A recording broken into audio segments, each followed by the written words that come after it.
सुनिए काव्य ग्रंथ, मंत्र, श्लोक, स्तोत्र, भजन एवं धर्म के साथ जुड़ी कथाएं। भक्ति से आत्मशक्ति।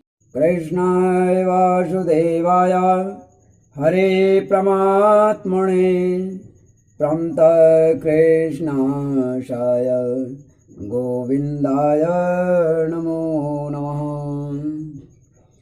गुरु ब्रह्मा गुरु विष्णु गुरुदेवो महेश्वरः गुरु साक्षात् परं ब्रह्म तस्मै श्री गुरुवे नमः।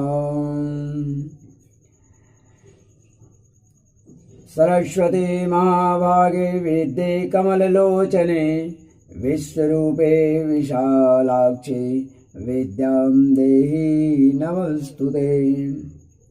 आज मैं श्रीमद् भागवत महापुराण के प्रथम खंड के चतुर्थ स्कंद के अथ तृतीयोध्याय हिंदी में आरंभ कर रहा हूँ, जिसका विषय है सती का पिता के यहाँ यज्ञोत्सव में जाने के लिए आग्रह करना।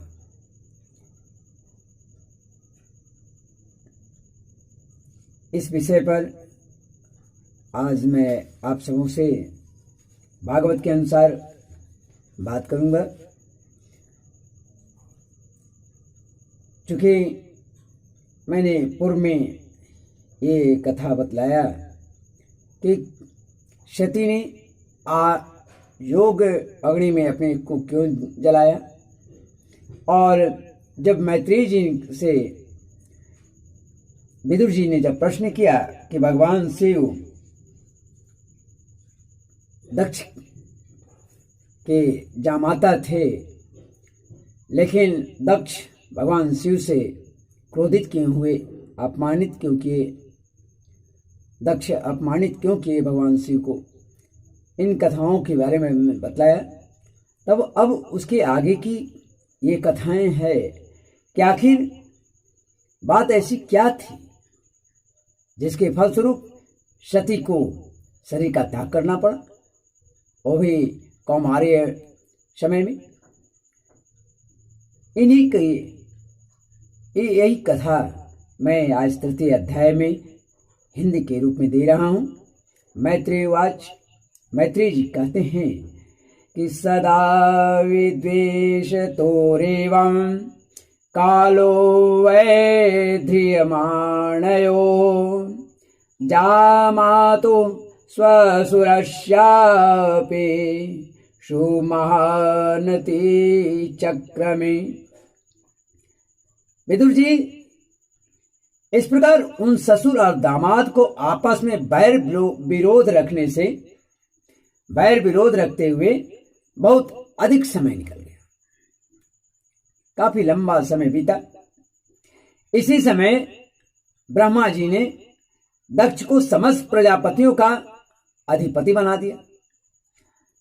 इससे उनका गर्व और भी बढ़ गया, अहंकार और भी बढ़ गया, और तब उसने भगवान शंकर आदि ब्रह्मनिष्ठों को यज्ञ का भाग न दे करके उनका तिरस्कार करते हुए पहले तो वाजपेयी यज्ञ किया, फिर बृहस्पति शव नामक महायज्ञ किया, यानी आरंभ किया यज्ञ को।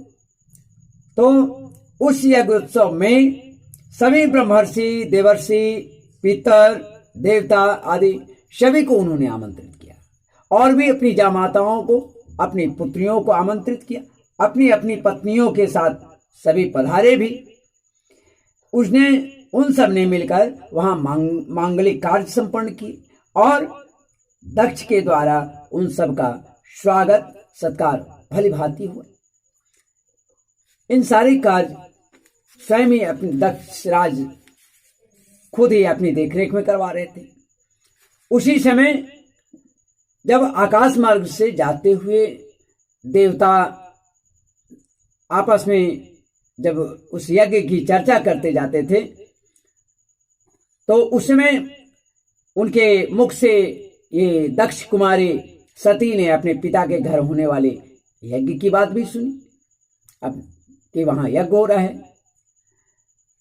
तब उन्होंने देखा कि हमारे निवास स्थान कैलाश के पास से होकर सब ओर से चंचल नेत्रों वाले गंधर्व और यक्षों की स्त्रियां जो चमकीले आंखों वाली हैं, नेत्रों वाली हैं, चमकीले कुंडल पहने हुए हैं, हार पहने हुए हैं, कुछ सज धज कर अपने अपने पतियों के साथ विमान पर बैठी उस यज्ञोत्सव में जा रही हैं। इससे उन्हें बड़ी ही उत्सुकता हुई और उन्होंने अपने पति भगवान शिव से यानी भगवान भूतनाथ से कहा। क्या कहा सती ने? प्रजापतेस्ते ससुरस्य सांप्रतम निर्यापितो यज्ञमोत्सवः किल वयं च तत्र विसराम वामते यद्यतितामि विबुधा व्रजन्ति तस्मिन् भगिन्यो मम वर्ति विश्वकैर् ध्रुवं गमिष्यन्ति श्रुतिदृच्छव अहं च तस्मिन् भवताभिकामये सहोपनीतं परिवर्हमर्हितुम्।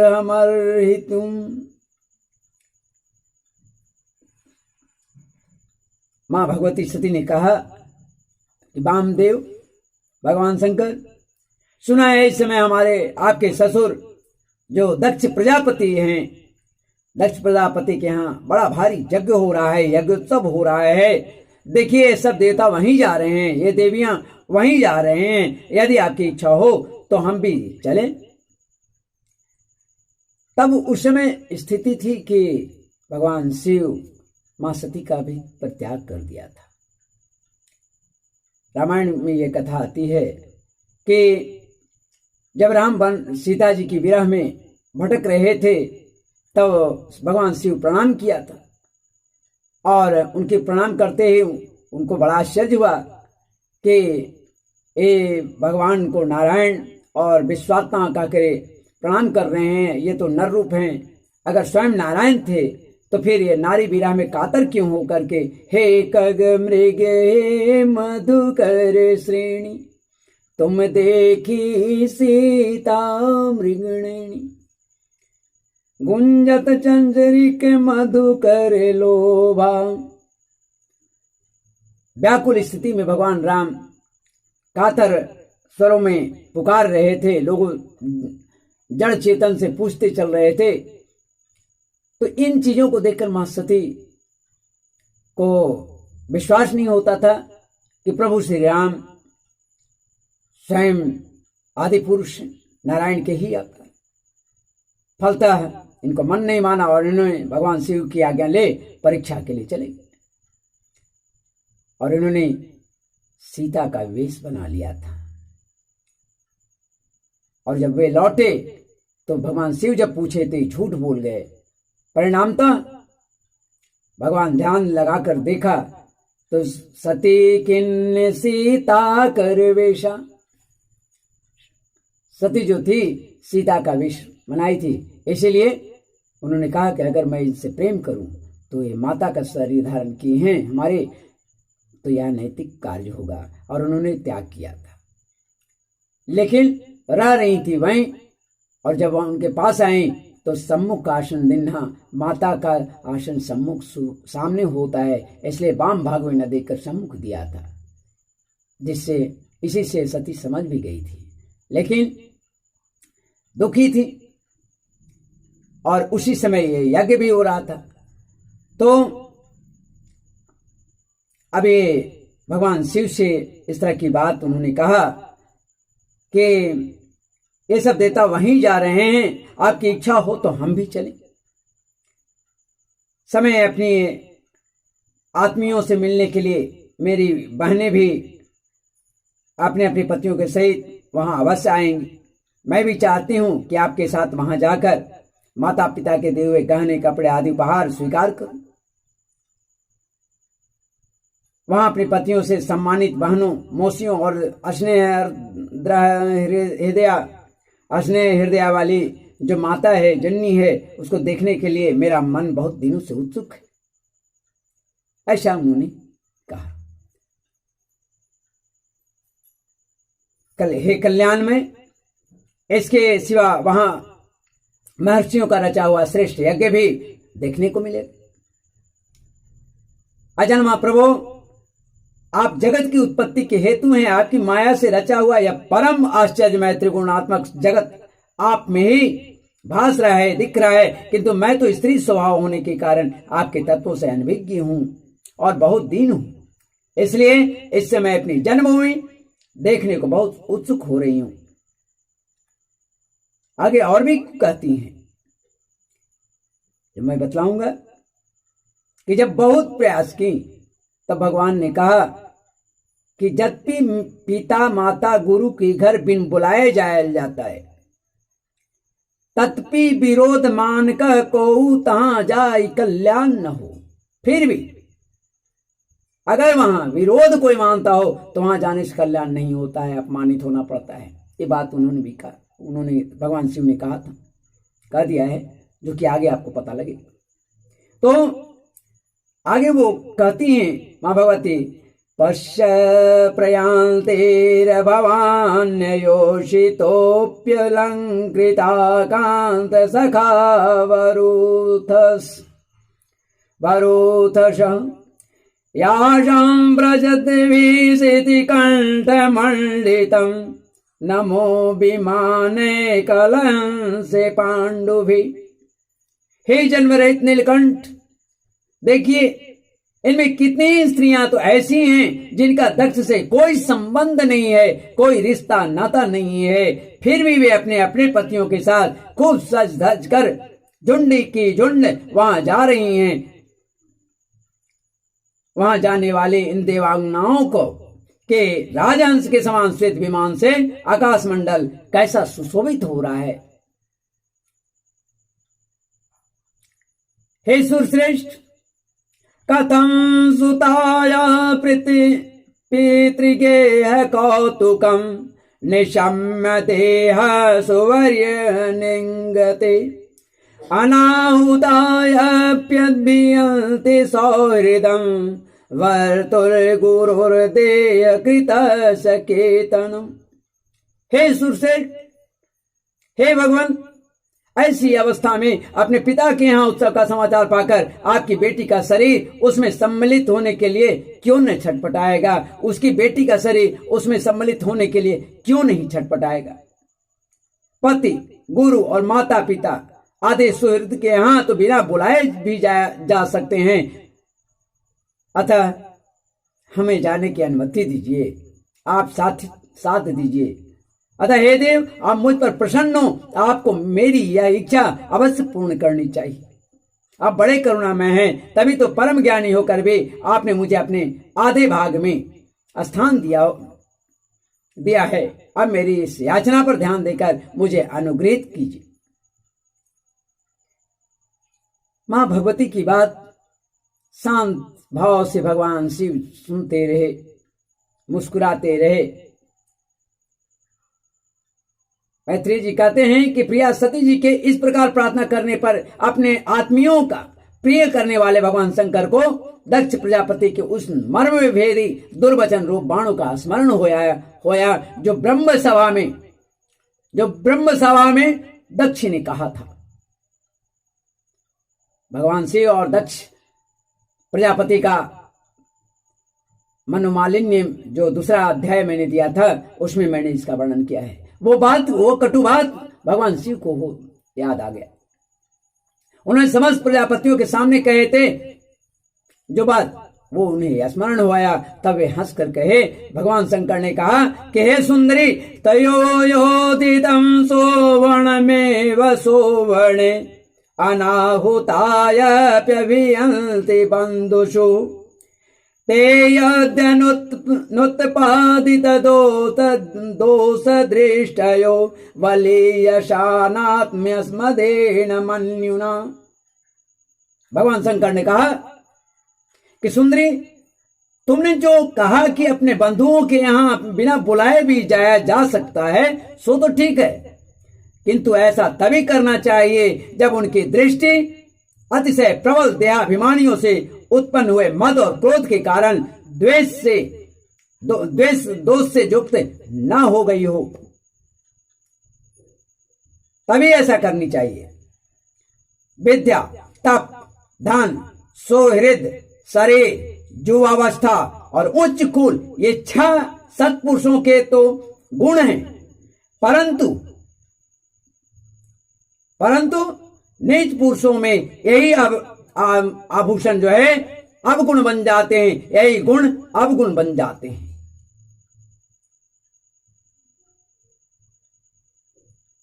सत्पुरुषों के लिए एक आभूषण की तरह है, क्योंकि इससे उनका अभिमान बढ़ जाता है और दृष्टि दोष युक्त हो जाती है, विवेक नष्ट हो जाता है, अहंकार चरम पर होती है।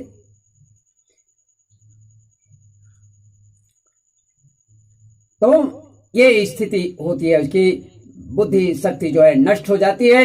इस कारण में महापुरुष का प्रभाव नहीं दिखाई पड़ता है। और भगवान शिव क्या है? महापुरुष भी हैं, देवाधिदेव हैं, महादेव हैं। तो इसी से जो अपने यहां आए हुए पुरुषों का कुटिल बुद्धि से भाव चढ़ाकर रोष भरी दृष्टि से क्रोध में आकर देखते हैं, उन अव्यवस्थित चित्त वाला मनुष्य का, अव्यवस्थित चित्त लोगों के यहां ये हमारे बांधव हैं ऐसा समझकर कभी नहीं जानी चाहिए। ये मेरा बांधव है उसे नहीं जानी चाहिए जहां ऐसी परिस्थिति हो।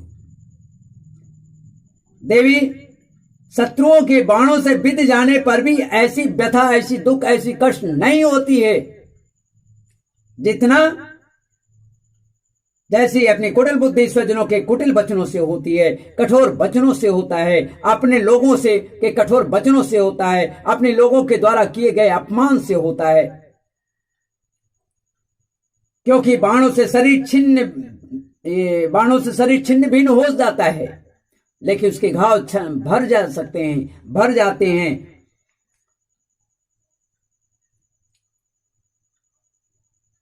जैसे तैसे जख्म के या जो पीड़ा है उसके बावजूद भी जैसे तैसे निंद तो आ ही जाती है, लेकिन स्वजनों के द्वारा किया गया अपमान,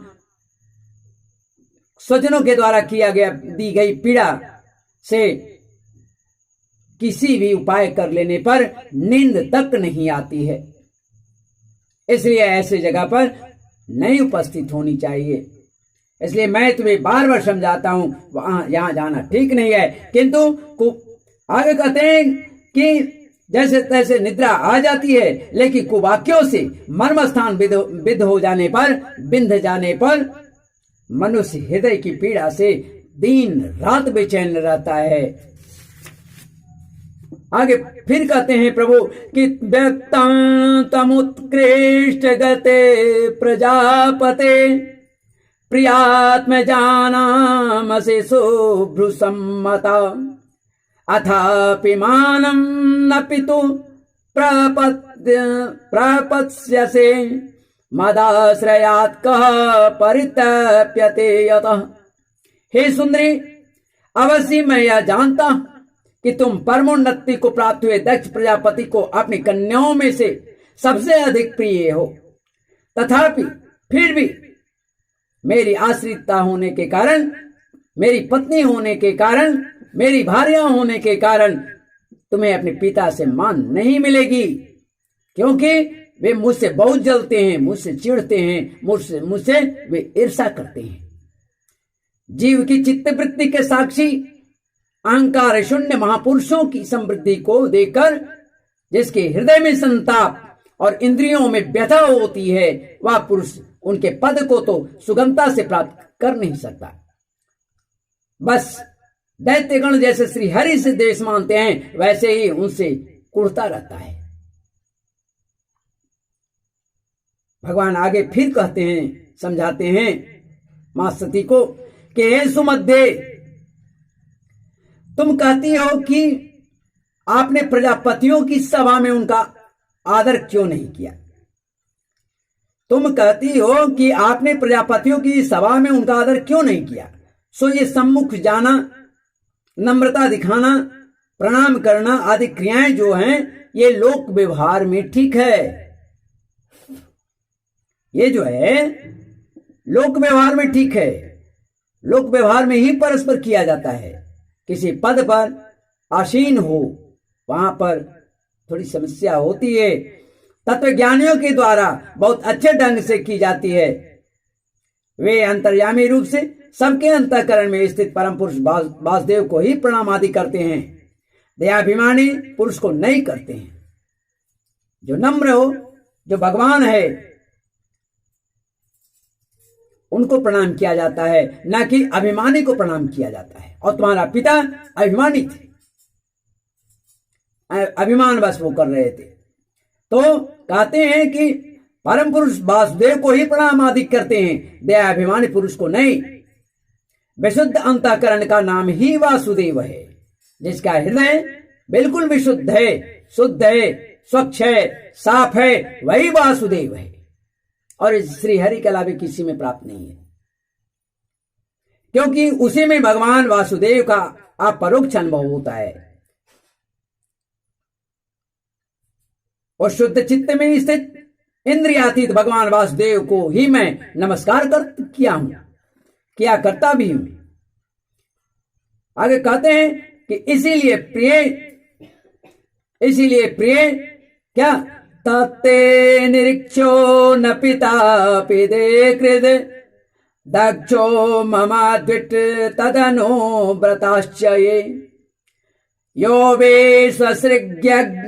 सृग्यगतं वरोरुमा मनागशं दुर्वचसा करोत्तिरः। हे प्रिय, जिसने प्रजापतियों के यज्ञ में मेरे द्वारा कोई अपराध न होने पर भी मेरा कटु वाक्यों से तिरस्कार किया था, वह दक्ष यद्यपि तुम्हारे शरीर को उत्पन्न करने वाला पिता है, तो भी मेरा शत्रु होने के कारण तुम्हें उसे अथवा उसके अन्यायियों को देखने का विचार भी नहीं करना चाहिए। यदि तुम मेरी बात ना मानकर वहां जाओगी तो तुम्हारे लिए अच्छा ना होगा, क्योंकि जब किसी प्रतिष्ठित व्यक्ति का अपने आत्मीय जनों के द्वारा अपमान होता है तब वह तत्काल उसके मृत्यु का कारण बन जाता है। इस तरह से मां भगवती को भगवान शिव समझाए हैं। और यहां पर श्रीमद् भागवत महापुराण के प्रथम खंड के चतुर्थ स्कंद के तृतीय अध्याय हिंदी में समाप्त होता है। त्रुटियों के लिए मैं आपसे क्षमा चाहता हूं, गुरुजनों से क्षमा चाहता हूं, परम पिता भगवान नारायण और आद्या सती मां जगदम्बा से बारंबार क्षमा चाहता हूं। इस समय महामाया मां जगत जननी जगदम्बा के समय में मानस पाठ के कारण शायद मेरी श्लोक में त्रुटियां आई हो नवाह के कारण, तो कृपया क्षमा करेंगे। हरि ओम तत्सत। बाकी सब गपसप। श्रीमन्नारायण नारायण नारायण गोविंद नारायण नारायण नारायण। श्री भागवत भगवान की आरती। पापियों को